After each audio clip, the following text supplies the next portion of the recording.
Sementara di beberapa wilayah di Kota Pekanbaru Riau dilanda fenomena hujan es. Warga mengaku baru pertama kali melihat fenomena hujan es terjadi di wilayah ini.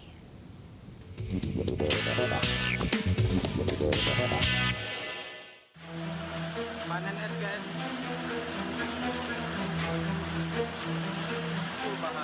Warga Kecamatan Marpoyan Damai, Kota Pekanbaru Riau, Sabtu sore dikagetkan dengan fenomena hujan es yang disertai angin kencang.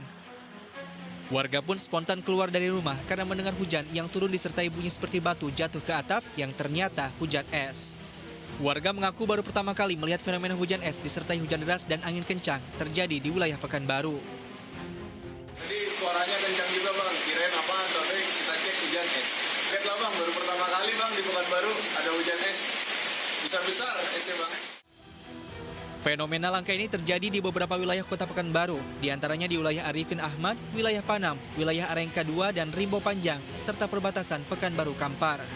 Dari Pekanbaru Riau, Indra Yoserizal melaporkan.